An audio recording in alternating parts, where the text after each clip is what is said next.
So here we'll be looking at a few of the exercises in the chosen workout.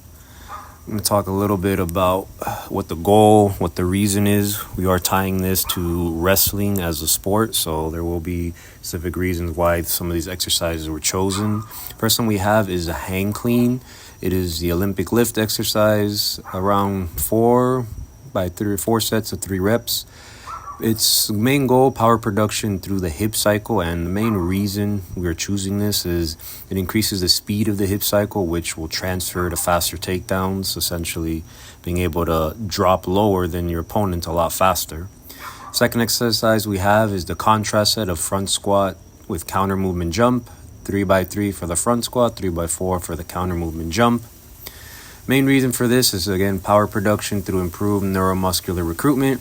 It increases muscle recruitment, which will transfer to more powerful movements. Again, we can talk about the takedowns or even other kind of explosive movements, since wrestling is essentially purely that. Third exercise, we have the push press, the Olympic derivative, 2x4.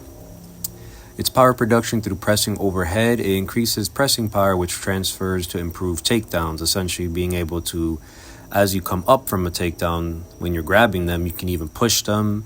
You can transfer a lot more of your force through your arms as you push forward, which will essentially push the opponent off balance, allowing you to take them down a little more easily.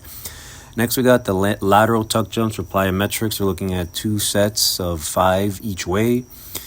It's a bilateral frontal plane stability through minimal ground contact time. It increases knee stability, which will transfer to reduce chances of knee injuries and knee sprains.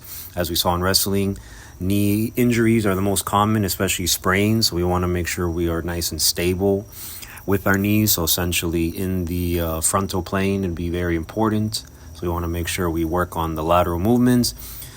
Next, we have ballistic push-ups or the ballistic exercises, 2 sets of 10. Power production through force transfer, increases force transfer, which transfers to faster takedowns and counters. Essentially, we are not only just lowering our center of gravity, but we're able to drop very quickly and essentially pick ourselves up very quickly as well. So it's like dropping the hips to counter and then immediately going back to the feet to initiate our own takedown.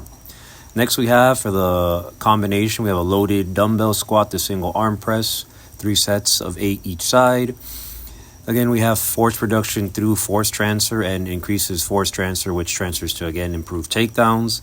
Again, you squat down.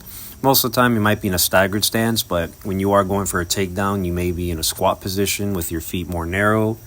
So you'll squat down, and then essentially as you pick up, you're going to be able to push your opponent a little more easily.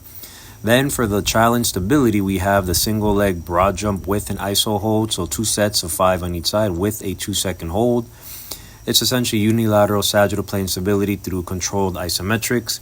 Again, increased knee stability and eccentric control, which transfers to reduced chances of injury. And then for the last one, I added a glycolytic.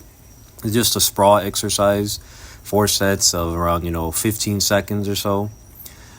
Sport-specific glycolytic conditioning. It increases work capacity, which transfers to improved recovery and power production through limited rest. And essentially, with a sprawl, it's very similar to the ballistic push-up, that it helps lower our center of gravity very fast. But a sprawl is 100% just meant to be as a counter to someone trying to take you down, as we saw in the actual